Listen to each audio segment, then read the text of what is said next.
Bienvenidos a En Contexto. Mi nombre es Araceli Pinto y los voy a acompañar durante la siguiente media hora. Hoy vamos a hablar sobre la figura de la Asamblea Constituyente, una propuesta que está siendo discutida muy fuertemente en los últimos días, y además sobre las iniciativas ciudadanas al respecto, si es posible hacer un referéndum y la posibilidad de un contrarreferéndum que también ha sido planteado. Una pausa y volvemos. En Contexto llega gracias a Universidad César Vallejo y Los Portales.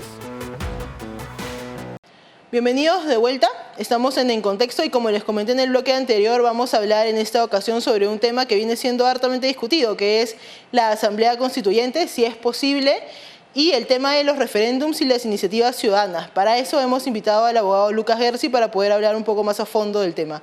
Muchas gracias por estar con nosotros, Lucas. Muchas gracias, Araceli. Siempre muy contento de poder estar contigo. Gracias por la invitación y encantado de conversar de estas cosas contigo. Bueno, primero para los que no sepan qué es una asamblea constituyente, Lucas, a ver si nos puedes dar una imagen clara del tema. Por supuesto que sí. La asamblea constituyente es aquel cuerpo colegiado encargado de redactar una constitución. Y lo importante de la Asamblea Constituyente es que ejerce lo que se conoce como el poder constituyente originario.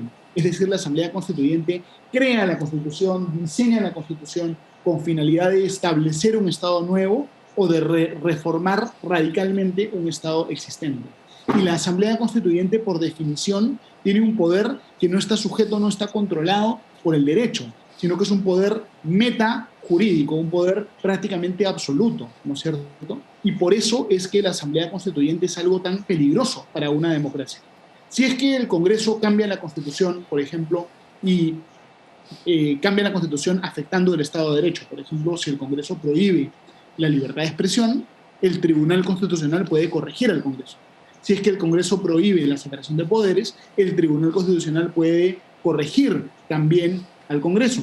Sin embargo, la Asamblea Constituyente no puede ser corregida por el Tribunal Constitucional. La Asamblea Constituyente tiene poderes omnímodos, absolutos, está, por así decirlo, más allá del bien y el mal. Tanto así que han habido casos de asambleas constituyentes que declaran que tienen poderes absolutos, e inclusive, por ejemplo, en Venezuela en el año 99 la Asamblea Constituyente intervino el Poder Judicial, por ejemplo. En Ecuador, la Asamblea Constituyente se declaró que tenía un poder absoluto. Entonces, Asamblea Constituyente significa poder absoluto. Tiene sentido una Asamblea Constituyente cuando un país es independiente, es nuevo, cuando un país está saliendo de una dictadura y tiene que tener una constitución democrática. Pero cuando un país ya tiene democracia, ya tiene derechos fundamentales, ya tiene Estado de Derecho, no tiene ningún sentido hacer una Asamblea Constituyente, porque eso significa básicamente abrir una puerta a la concentración del poder. Y eso es lo contrario a la finalidad del derecho constitucional. Eso es paradójico. Nos hablan de constitución, pero nos plantean un espacio de concentración del poder.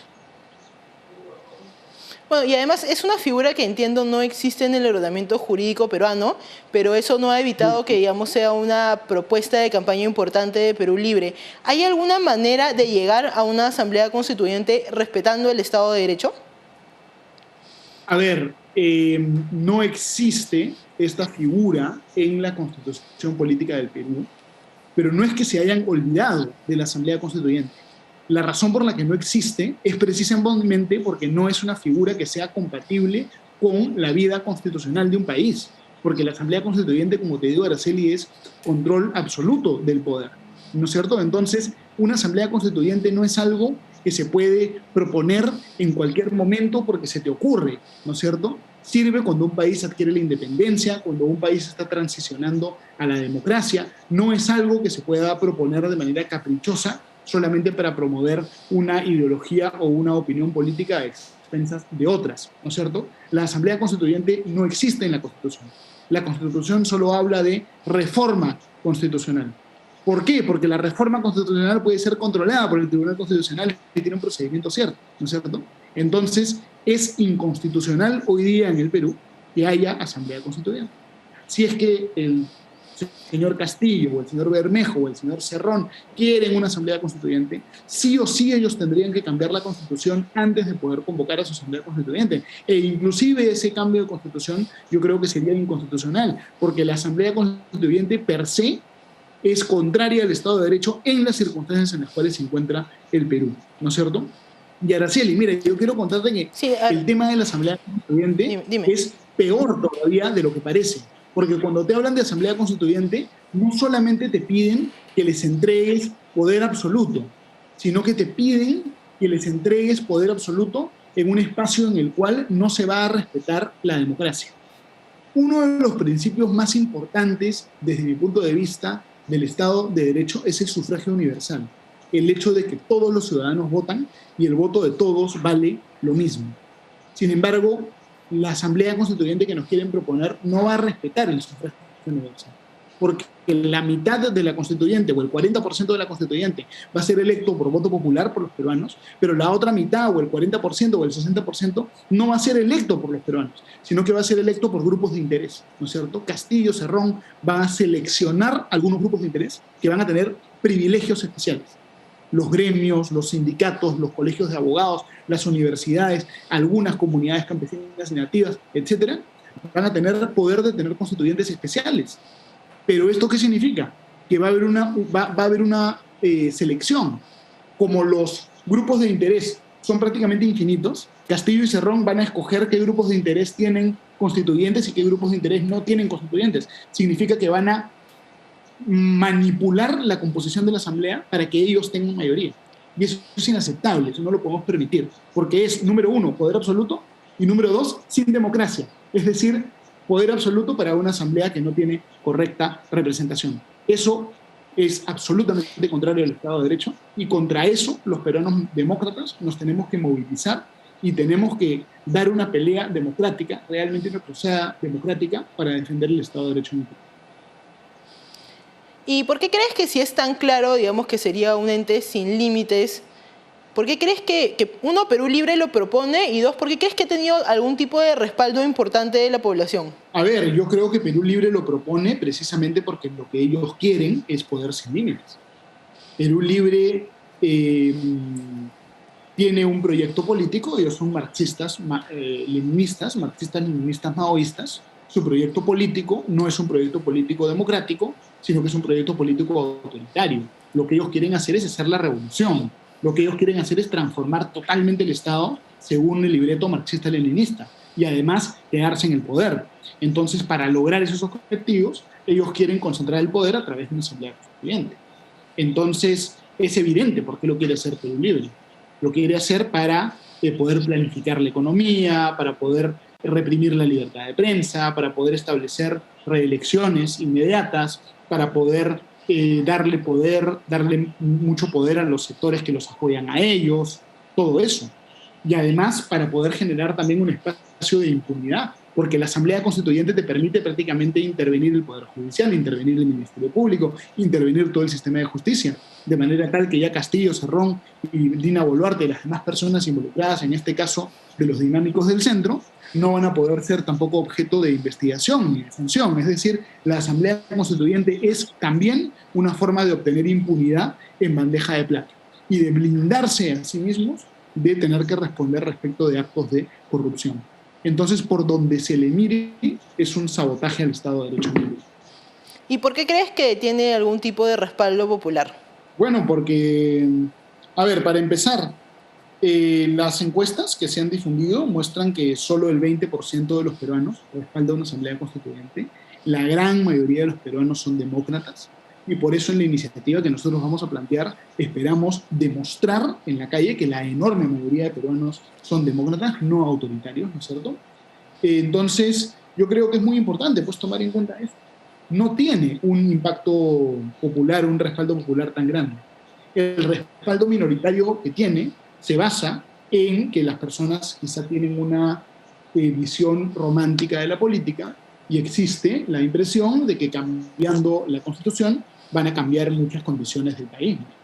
Pero no, digamos, cambiando la Constitución, la calidad de la salud pública no va a mejorar, la calidad de la educación pública tampoco va a mejorar, La Claro. eficiencia del Estado tampoco va a mejorar, sino que lo que va a pasar es que se va a concentrar el poder y como consecuencia de la concentración del poder, la eficiencia del Estado va a bajar, la calidad de la educación probablemente baje, la eficiencia del Estado baje, entonces se va a obtener un resultado inverso al que se está queriendo vender. Bueno, tenemos que ir a una pausa, pero primero te dejo acá la pregunta.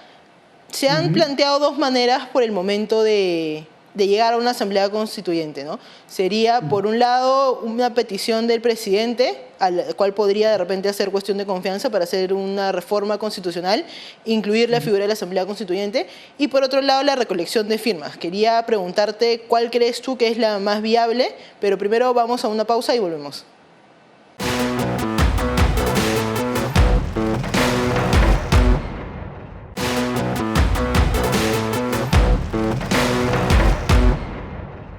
Bueno, bienvenidos de vuelta. Estamos en contexto hablando sobre la posibilidad de una asamblea constituyente, lo que ha sido propuesto por Perú Libre en diversas formas. Estamos con Lucas Gersi, que es un abogado especialista en constitucional, para poder hablar sobre este tema.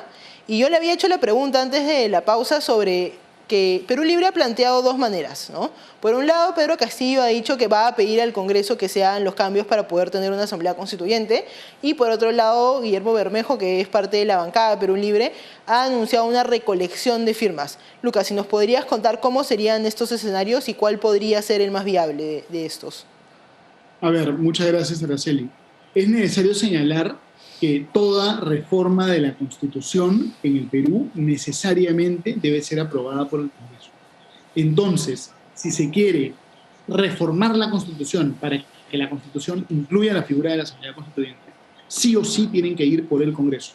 La recolección de firmas que está planteando el señor Bermejo y que también estamos planteando nosotros, solo que en un sentido distinto, esta recolección de firmas va a tener como consecuencia que se genere un proyecto de ley de reforma constitucional que es debatido, discutido en el Congreso, ¿no es cierto?, en el Congreso, y dependiendo de lo que diga o haga el Congreso, podría esto votarse y posteriormente ser ratificado en un referéndum. Entonces, no hay tal cosa como un referéndum directo que se pueda convocar sin pasar por el Congreso. Esto siempre pasa por el Congreso, ¿no? Entonces, las estrategias que va a seguir Perú Libre para forzar la figura de la Asamblea Constituyente van por dos caminos, ¿no? Por un lado, el señor Bermejo juntando firmas, intentando presionar a la opinión pública y al Congreso a favor de la Asamblea Constituyente, pero esto, si es que prospera, va a generar solamente un proyecto de ley que va a llegar al Congreso. Y por otro lado, el Poder Ejecutivo, si es que se confirma la victoria de Castillo, el Poder Ejecutivo podría presentar un proyecto de ley de reforma constitucional para contemplar la figura de la Asamblea Constituyente. Esta propuesta el Congreso la tendría que evaluar. Si es que el Congreso la rechaza, el señor Castillo podría querer forzar al Congreso a aceptarla a través de cuestiones de confianza. Pero esto no sería válido, porque no puede el presidente presionar al Congreso a través de cuestiones de confianza para un cambio tan dramático, tan importante de la Constitución. Entonces, allí el Congreso podría presentar una demanda competencial y ese asunto debería ser finalmente dilucidado por el Tribunal Constitucional. Entonces, es una cuestión compleja, ¿no?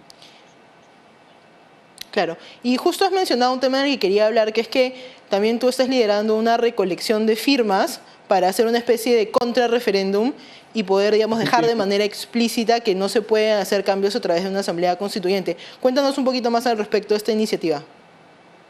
Efectivamente, Araceli, ¿no? Digamos, esta iniciativa lo que busca es que la prohibición implícita de la Asamblea Constituyente que está contenida en la Constitución se vuelva una prohibición explícita. Es decir, dejar sumamente claro que la Asamblea Constituyente es contraria al Estado de Derecho, contraria a la democracia y que no es viable en nuestro sistema jurídico. ¿Y nosotros por qué estamos haciendo esto? Yo sé que esto podría ser planteado directamente por un congresista, ¿no es cierto? No es necesaria, en sentido estricto, tener firmas. Pero nosotros queremos liderar un movimiento ciudadano para que quede claro que la gran mayoría de peruanos tienen una convicción democrática y no respaldan esta idea de la Asamblea Constituyente.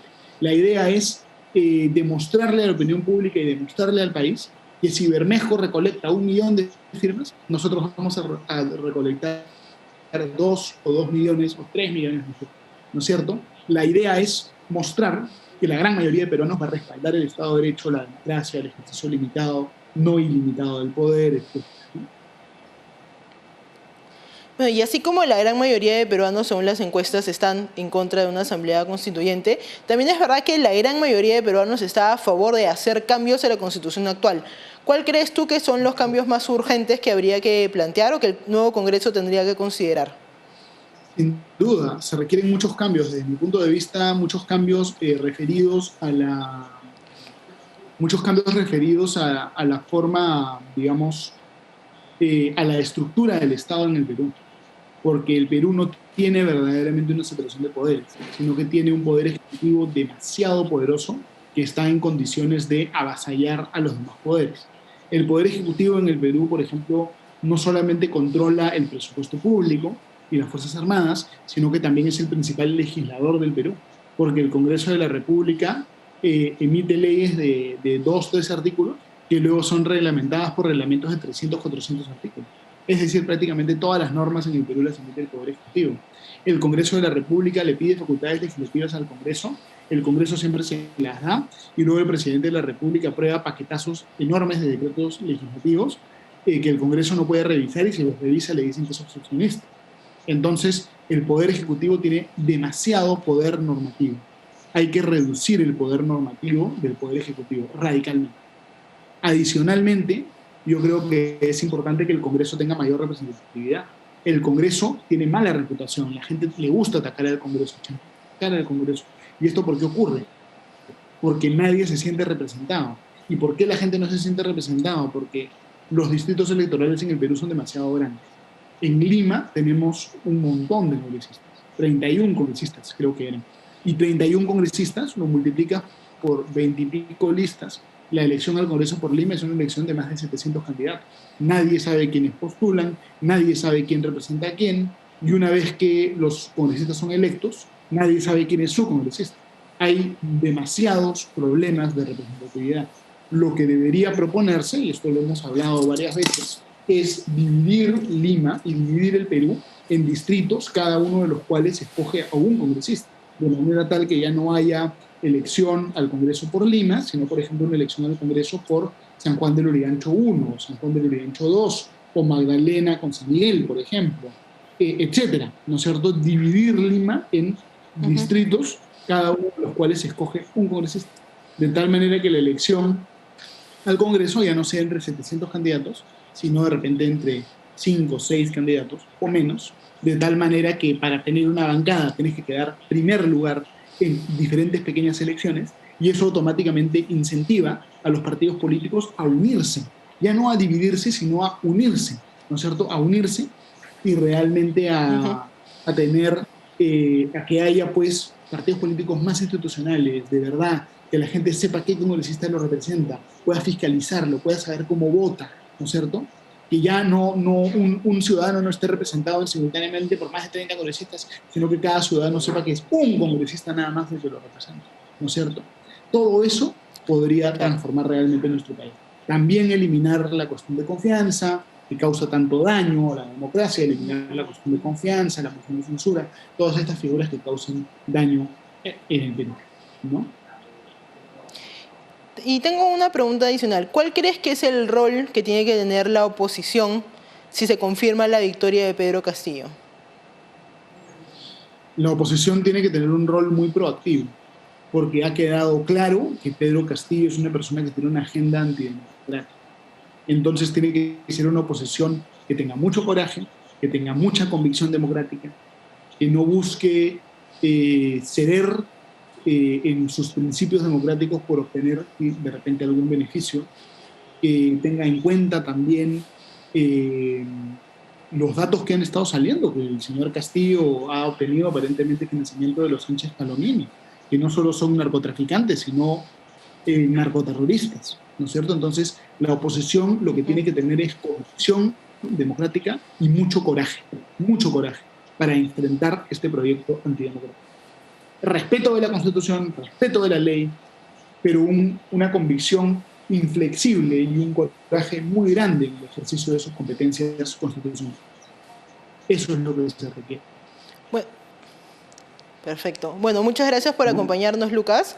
Ya te estaremos invitando para hablar un poco más de estos temas y recuerdo a todos nuestros televidentes que tenemos otras entrevistas con Lucas en el canal de YouTube, pero eso ha sido todo por la entrevista. Vamos a una pausa y volvemos.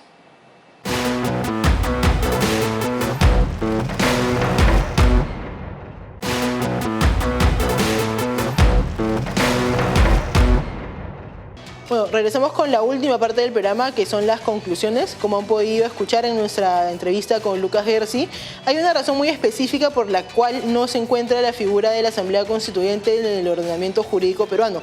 Esto no es un accidente, sino se debe a que las figuras de las asambleas constituyentes significan un poder ilimitado.